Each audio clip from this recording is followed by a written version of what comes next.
Hello, Bakersfield College and Bakersfield community members. My name is Stephen Watkin, Executive Director of Outreach and Early College and lead member of the African American Initiatives on campus. I am proud to call Bakersfield College my home for the last 6 years, and I am honored to be speaking with you today. Bakersfield College has a long-standing and clearly enacted commitment to racial equity that can be seen in our daily work. For example, BC established a team of individuals committed to our African American student success by opening access to higher education called our African American Initiatives AAI team. I, along with several faculty and advisors at BC, support our students academically while also creating regular opportunities for community engagement. As a direct result of AAI over the last 5 years, BC has increased first-time Black student enrollment by 72% and increased Black student completion of associate's degrees by 223%. I have personally seen our work make a direct impact on Black students since the creation of the African American Initiatives and thank all those who have contributed thus far. The recent murders of Ahmaud Arbery, George Floyd, and Breonna Taylor have certainly created for BC an urgency to provide a platform for dialogue and discussion around issues on race in America, police brutality, and ways to fight for justice. As an educational institution, we believe it is BC's responsibility to respond to our community in pain and to provide a space to shine a light on our Black community experiences. At BC, we are committed to creating opportunities for collective listening, learning, and growing together. We are here to kick off a series of events leading up to Black Independence Day, Juneteenth. Throughout this week, we invite you to listen, engage, and find ways to show your support by joining these crucial conversations. After all, facilitating fully engaged discussions on difficult subjects is what higher education is here for. By shining a light on these issues, Bakersfield College hopes to acknowledge the suffering of Black Americans, honor victims of violence, and provide a safe space for healing in our community. I encourage you to tune in throughout the week and hear from a dynamic group of speakers, musicians, activists, and many talented individuals as we come together to shine a light on these critical issues and light a candle to illuminate the way ahead. Thank you.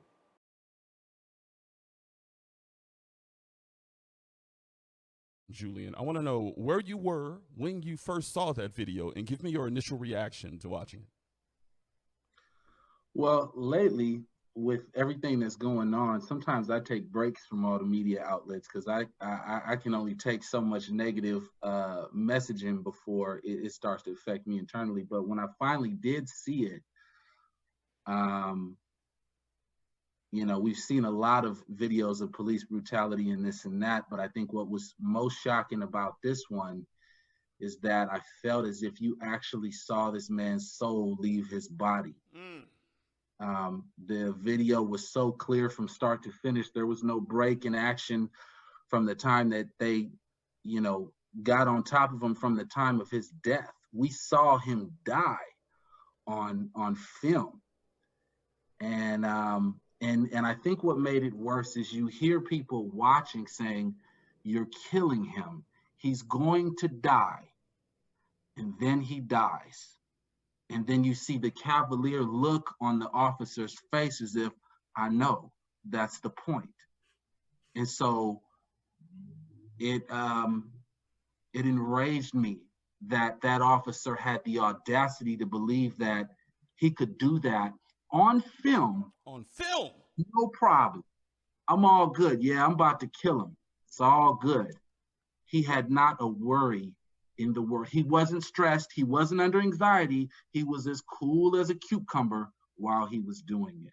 And that was greatly, greatly disturbing.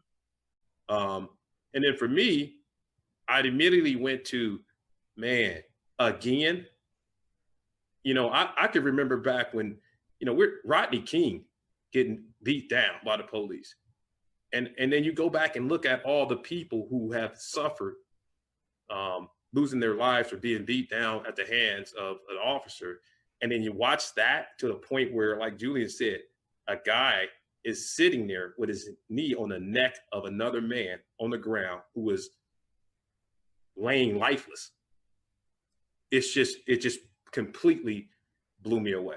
And so the anger and the frustration and the fear is the biggest thing, because it's like, I got young men I'm raising. Are they going to do this? Is this something they going to still have to deal with once they get to a point?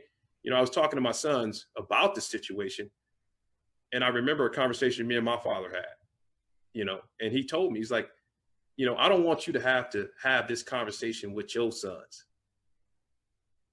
about, being aware and protecting yourself, and you deal with police officers and you make sure you get home at night. And now I'm sitting there having the same conversations with my sons. And it is devastating. It's frustrating, it's devastating, and it's got to stop.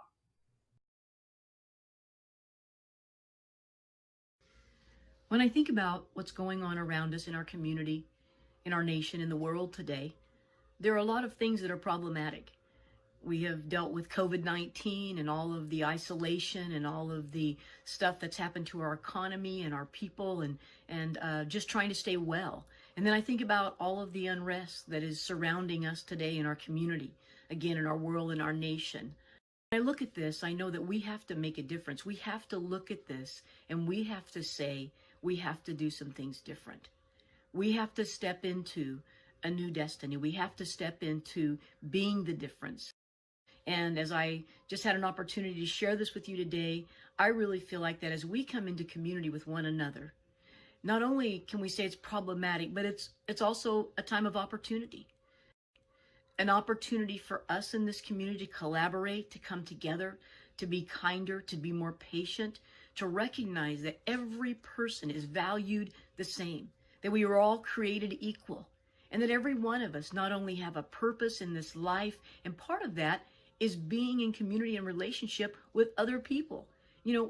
What a bland world it would be if all of us were exactly the same. But instead, we're like a bouquet of flowers.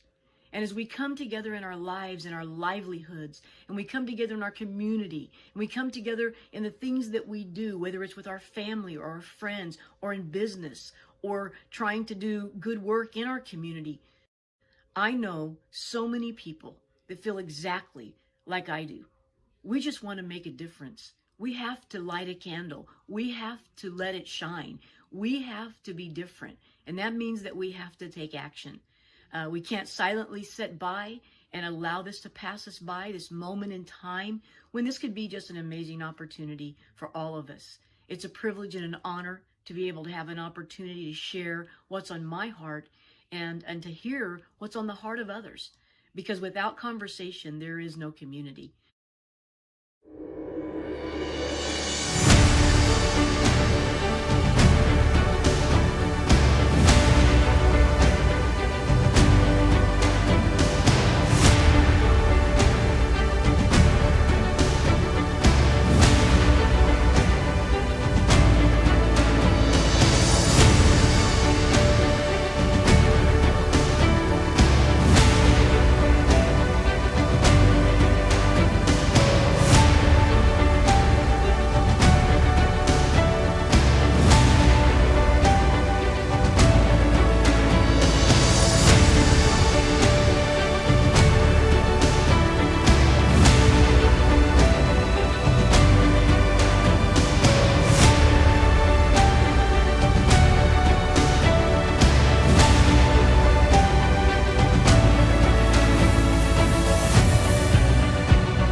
50 years ago, Dr. Martin Luther King asked, "What is it that America has failed to hear?" In the week since George Floyd's Memorial Day murder, our nation has erupted in mass unrest, shouting a clear demand for all of us to see that Black lives matter. Worldwide public protest, in spite of the threat of a global pandemic, makes clear that we can no longer be silent as the Black community suffers disenfranchisement and violence. But what is perhaps more important for us to consider in this moment are the words we have collectively failed to hear in the decades before George Floyd's death. We must remember the dozens of other Black men and women who have died on video at the hands of someone in power, and to reflect on the lives of countless others not captured for the world's viewing. We must recall the times we failed to listen and our brothers and sisters suffered because of it. We must have the resolve to do and to do better. It is time that we as a community join together to listen, reflect, engage, and answer the call to action. It is time that we unify in peace to advance toward justice. As an educator, I am confident that if we show up, listen with humility, and seek understanding, that we have the power to light a candle to the path forward.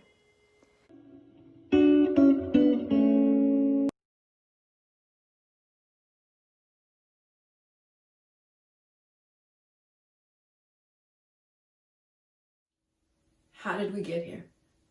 In a word, slavery. My name is Dr. Paula Parks. I coordinate the Emoja program at Bakersfield College. When people bring up slavery, a lot of times the response is, "Why are you bringing that up? That was so long ago. Just get over it." And the thing is that nobody wants to get over slavery more than Black folks, trust me. But there are a couple reasons we need to talk about it. One, it wasn't that long ago. And two, it set us on the path to where we are now. In terms of my own family, the last person born into slavery was only 4 generations ago. Fanny Maupin was born into slavery, and her father was the owner of the plantation and her owner too, and her mother was a slave. So she was a product of rape. She married a Jim Parks, who was on the Parks plantation, and during her marriage to him, she was raped by a man in town, and she gave birth to William Parks, my great-grandfather. He was not a slave, but he worked for a white family for a while, and he tells stories of being beat so severely and not fed enough that he had to escape through a window. I hurt. There are two things that he did really well. And one is that he started a small business out of his home where he sold groceries.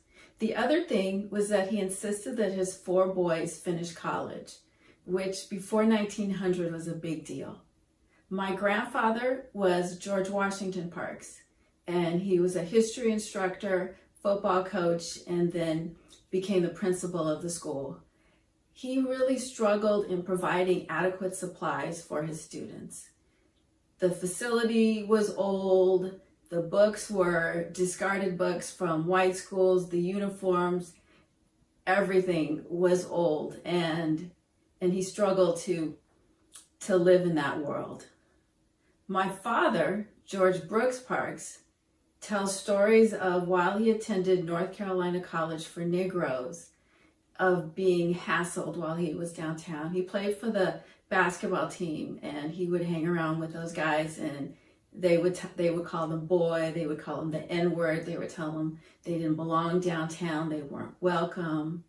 One thing that happened while he was there is that a serviceman in uniform got on the bus, and the bus driver asked him to move to the back of the bus, and he refused, and the bus driver shot him dead on the bus in front of everyone, and of course he was not convicted or held liable for that.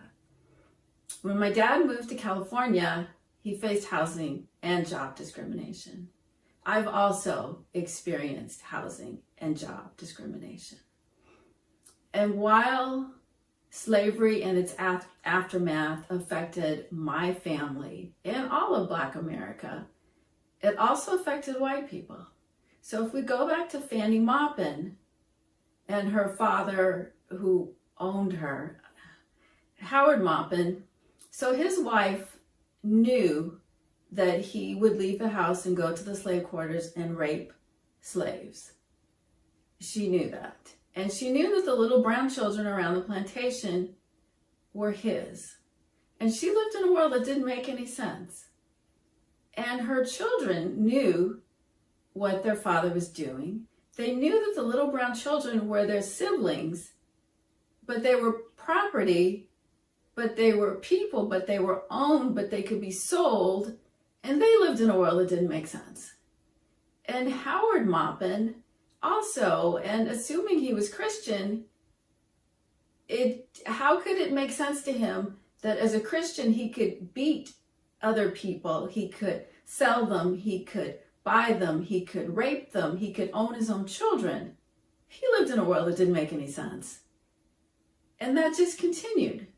Whether it was slave patrols who could beat and kill legally, convict leasing, whether it was the Jim Crow laws, the separate. My father could only swim in the public pool the day before they drained it. My mom could only go to the colored beach, which had more rocks, versus the white beach, which had nicer sand. Mass incarceration, lynching, whether it's publicized with an open casket like Emmett Till, police brutality, whether it's caught on film like Rodney King, whether it's caught on film like George Floyd. We live in a world that doesn't make any sense. It really doesn't. And slavery is what put us on that path. And that's why we still need to talk about it, even though it's uncomfortable.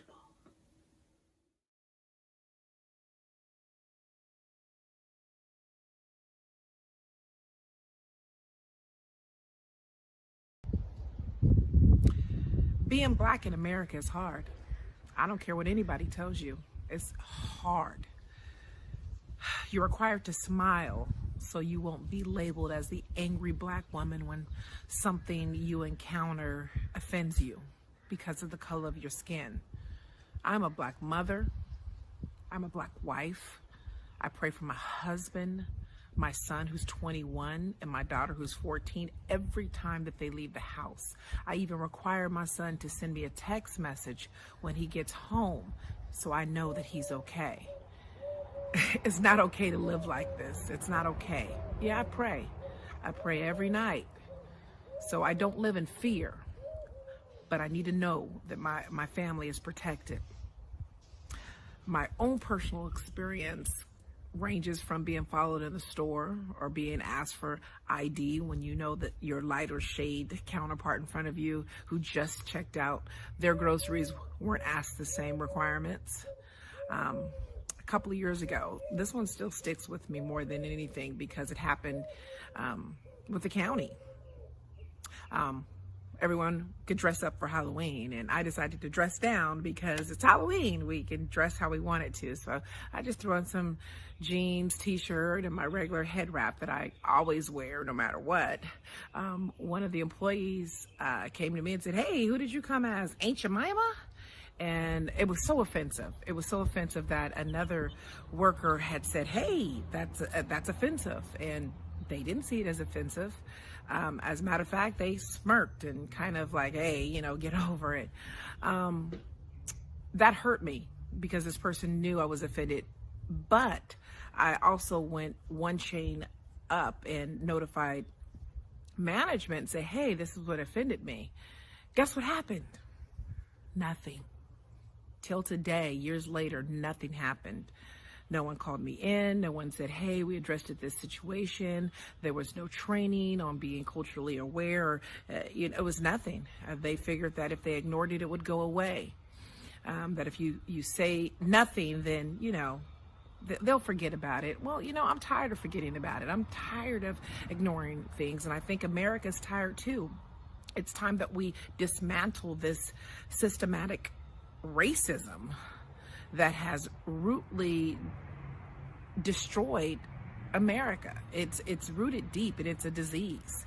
So it's time to say something. It's time to call people out when you see it, when you see injustice. So, and still today, that Halloween experience, it hurts me. It hurts me that even at a higher level, nothing was done. What do you do? What do you do about a situation like that? When people just shrug you off, like, you'll get over it. It wasn't that bad. Wow.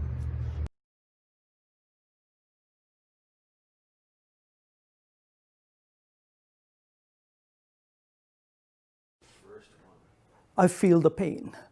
The nailed knee that methodically smothered the last breath of an overwhelmed, helpless, and pleading human has traumatized the entire world. The grotesque image of hands-in-pocket nonchalance has convulsed all of humanity. So much changed in those 8 minutes and 46 seconds. Peaceful protests and forceful voices are the tools of change in a democracy. Silence invites status quo. Status quo has to go. As an immigrant born in abject poverty, I aspired to a fulfilled life in the land of opportunity called USA. Ever since I arrived in this country, I've reveled in the notion Americana. It's priceless. It's powerful. It's empowering. It propels an individual to be the best.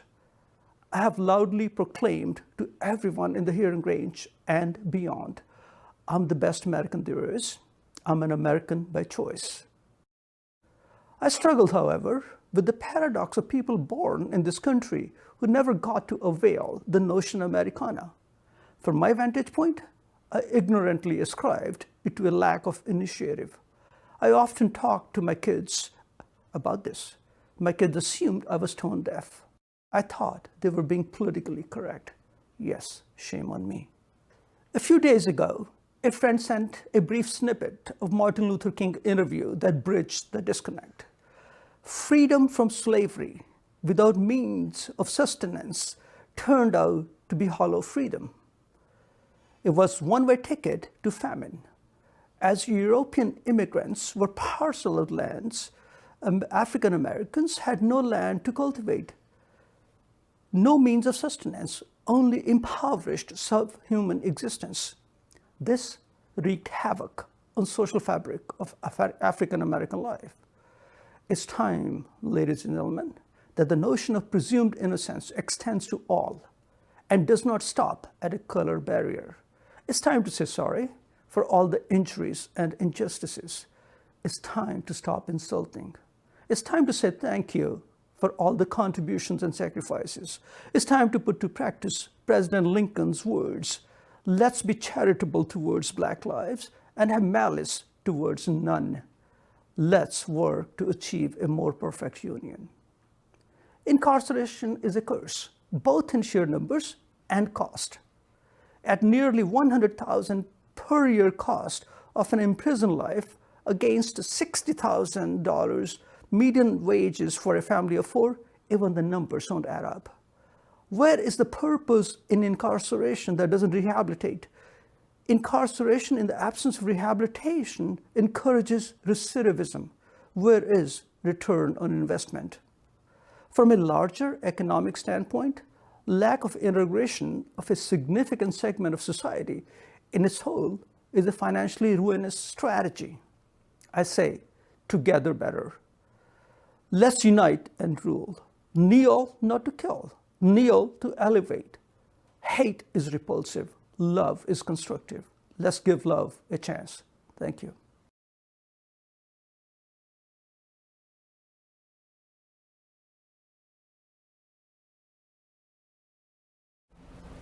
The death of George Floyd and the subsequent unrest that has followed in the wake has shocked the entire country. In the city of Bakersfield, this tragedy has created an opportunity for our community members to share their pain frustration, and yearning for change. Our community is ready to move beyond conversation and into action, but we must continue to listen to one another. I appreciate Bakersfield College's investment in creating the space for our community to engage in this conversation. It's fitting that this discussion is happening around Juneteenth, the anniversary of the day that all African Americans were freed from slavery 155 years ago. Today, I'm humbled to make these 3 commitments to the citizens of Bakersfield. Disadvantaged communities. I commit to continuing to serve those in our community who have been disenfranchised, those who experience the difficulties of life in ways much differently than many of their neighbors. I will lend my voice to support the mobilization of resources toward addressing serious needs in our disadvantaged communities. Public safety. I will lend my support to the best in public safety practices. I support the collaboration between Bakersfield Police Department and Bakersfield College to strengthen public safety training by continuing to ensure that the topics of race and implicit bias are regularly reviewed and included in the Police Academy curriculum. Economic development. I commit to supporting equitable economic development policies that help individuals from underserved communities to get their footing in business while supporting the greater Bakersfield area's business and industry goals. To achieve the progress that we're seeking, I'm calling on Bakersfield to unite, continue to listen, and together work hard with tenacity. I'm making the commitment. Will you join me?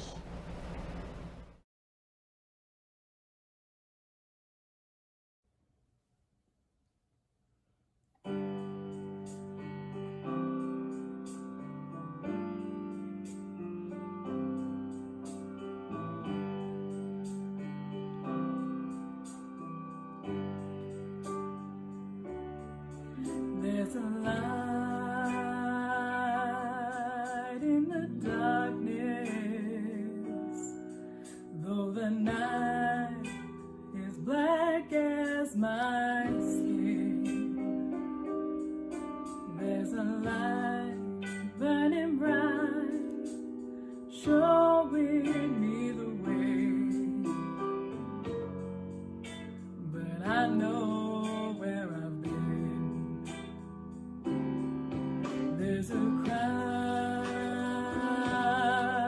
in the distance. There's a voice that comes from deep within. There's a cry asking why. I pray the answers up ahead, 'cause I know there's a road we've been traveling, lost so many on our way, but the riches will be plenty, worth the price we had to pay.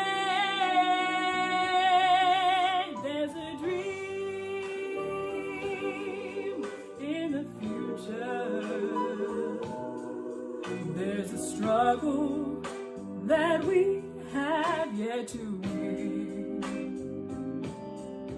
but there's pride in my heart, 'cause I know where I'm going. Yes, I do, 'cause I know where I've been. Oh, there is a road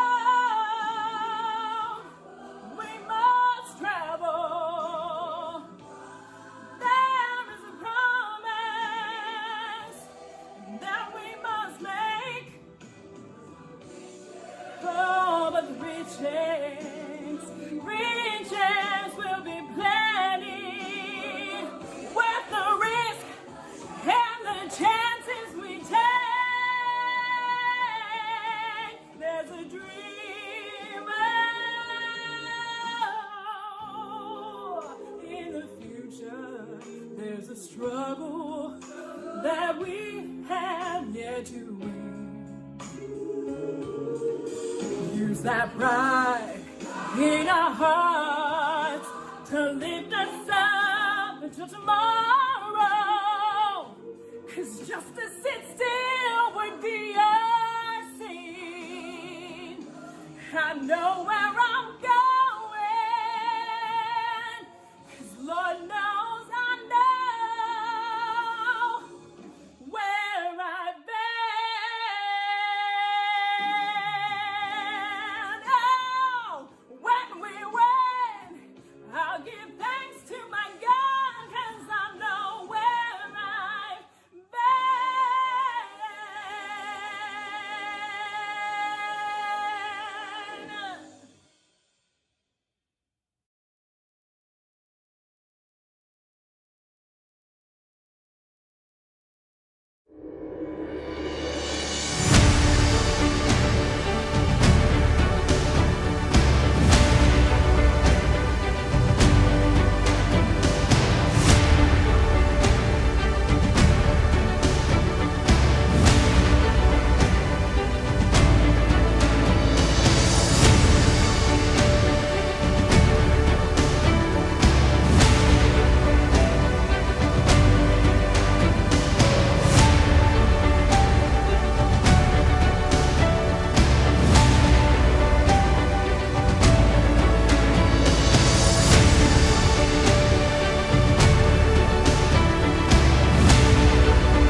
Joe, I'm tossing it to you, my man. I heard the Bakersfield College and the BPD have a long-standing partnership with the Police Academy. Talk to us about the collaboration with BC. Describe your principled policing training.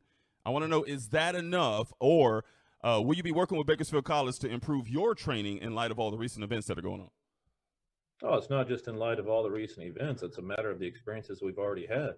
The principal policing class is a one-day course where we invite community members in. We do it different from the way a lot of other agencies do, in that we've invited our community members in to sit in the class with the officers and get to know them as they go through some training about some difficult topics. Implicit bias, procedural justice. We talk about some things in there that makes people very uncomfortable. Some personal experiences, the history of Kern County, not just things, not just within our own department, the relationship with the UFW, the things that have happened here in Bakersfield, in Kern County, historically and recently. some of the shared experiences that people have been able to give us, some of the testimony. I can sit there and talk about Emmett Till all day long, and it's just a PowerPoint. But when a man who was in Chicago when Emmett Till was buried can sit there and give his firsthand testimony as to what he saw and heard and how he felt as a young African American man at that time and place, that's something I'm not able to get anyplace else. That's something that people cannot deny. It becomes more than just training. It becomes an experience. And what we've learned with that is the community members are it. Without them to give their personal testimonies, to talk about their personal experiences and their own perceptions of the police, this is just another class. So with the assistance of Dr. Christian, we're moving forward with creating a longer term, more expanded course that will also include students from BC and hopefully an expanded demographic, and get more of a commitment from the community, because we're already committed to this. Right. The tenets of procedural justice, voice neutrality, dignity and respect, and trustworthiness should be the foundation of every police department. We committed to that 2 years ago, and we're working hard to make it come forward. You know what? It's gotten harder because of COVID-19. It's hard to hold a class when you can't all be in the same room. But we're moving forward with that, and we're partnering with BC to make that happen because we're committed to it. From my perspective as chief, it's imperative that we train our staff early and often on these issues so that they can successfully interact with the community, and that we can work to control behaviors. We can't control thoughts, but we can certainly influence behaviors. And that's why this stuff is so important. Greetings, Bakersfield College family and the Bakersfield community. My name is Tommy Tucson. I'm the Director of Public Safety Training Programs here at Bakersfield College. I also created Transformational Policing Model, Bridging the Racial Divide, TPM for short. I'm a retired Chief of Police. I'm also a retired Army officer, and I have a lifelong experience of being Black. I have experienced racism firsthand. I became a cop in order to change the narrative in policing. The theme of TPM is to analyze the historical impact of distrust and create a path to trust. TPM is an innovative strategy and approach to 21st century policing whereby community partnerships are created and maintained. Policing must learn to transition from a warrior to a guardian. One of the goals of Transformational Policing Model is to forge police community partnerships through its two-prong approach of TPM. The first prong, collaborative community cultural coaching, and I stress the word coaching. It focuses on law enforcement and community members together to look at the historical origin of distrust in America. There are three important concepts we will look at in C4. First is constitutional policing, implicit bias, and procedural justice.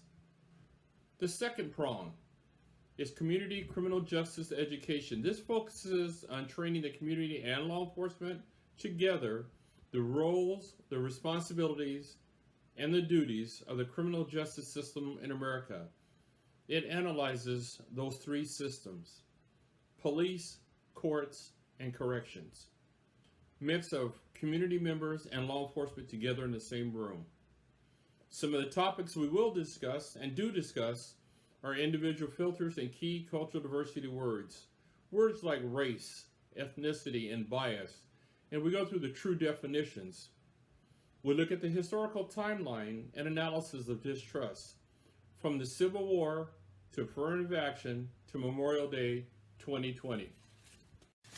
I think it's important that we also look at and contrast the various police strategies, why they did not work specifically with communities of color. We'll also look at the analysis of external social issues, protests, social unrest, rioting, the socioeconomics, poverty, the pandemic, employment, and unfortunately, recession. We'll also look at the examination of the 2015 President's Task Force on 21st Century Policing, 6 pillars were made as recommendations to law enforcement and communities of color in 2015. We will also analyze the U.S. Department of Justice investigation of Ferguson Police Department. The investigation reveals some very startling information and may explain the institutional and systematic racism why it still exists in America today. TPM will examine some of these strategies in order to restore trust, social healing, and the importance of TPM cannot be emphasized. Have a great day. Remember, we are one. Thank you.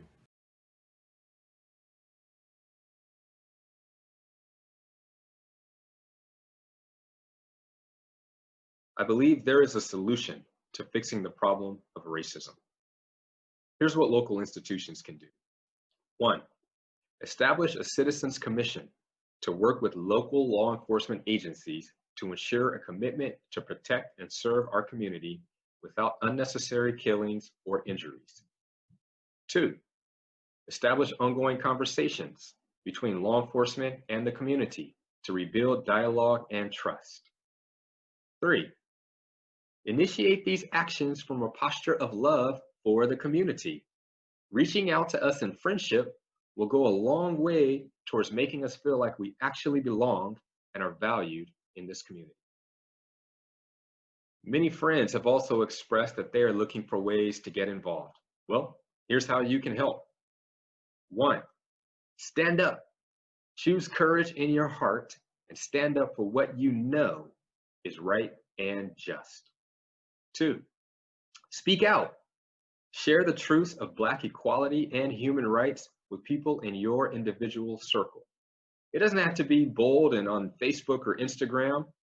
Dinner table conversations change more hearts than anything else.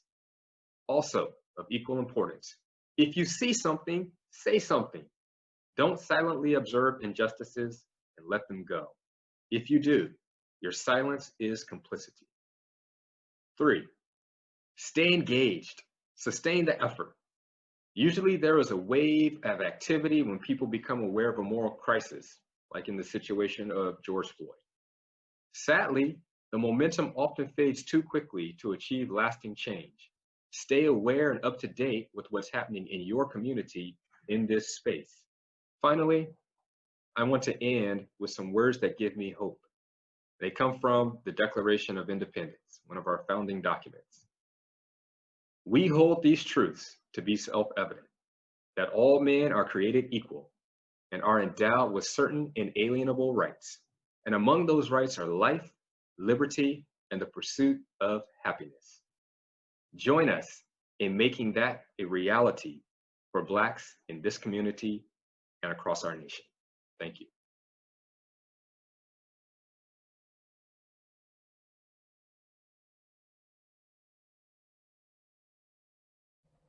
Final thoughts, Amaya. Take us home.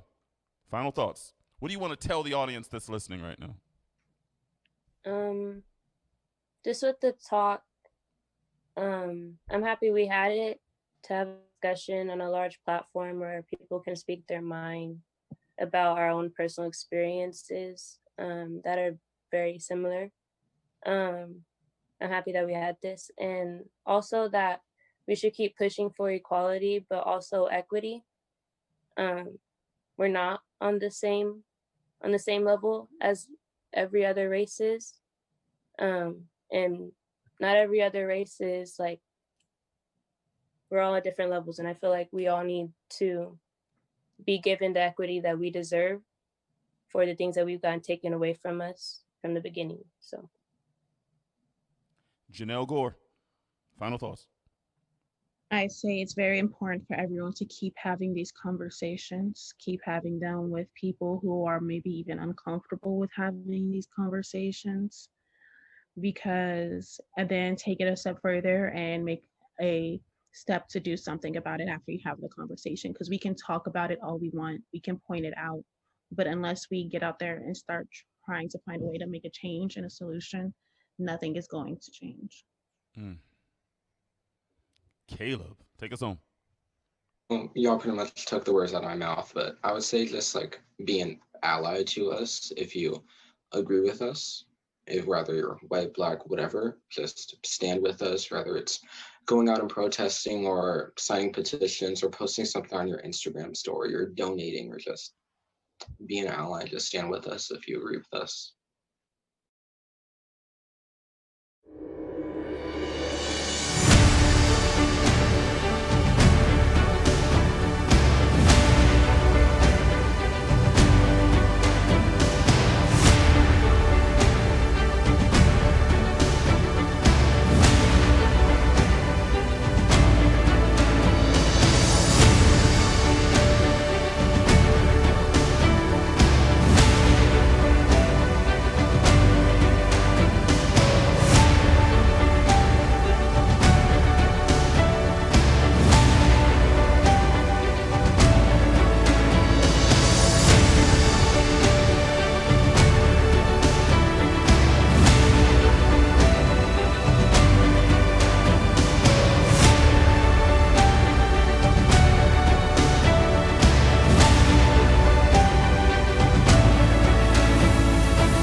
Like all of you, I found the death of George Floyd horrific and unacceptable in our society.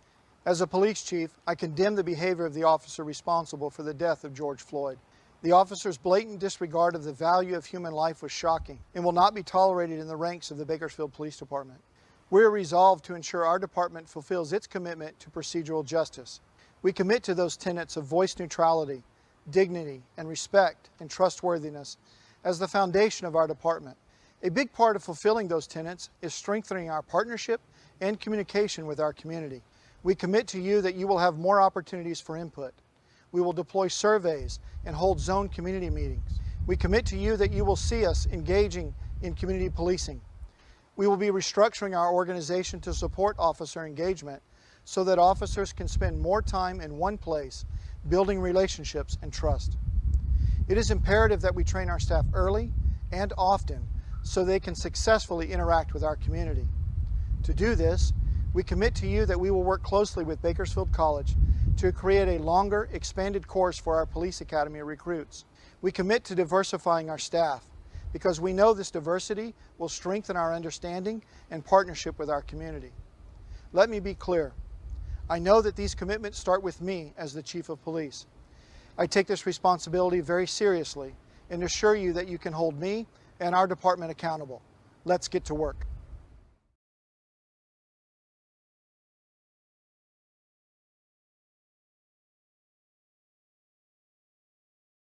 Today, June 19, 2020, I unveil BC's renewed and strengthened commitment to racial equity.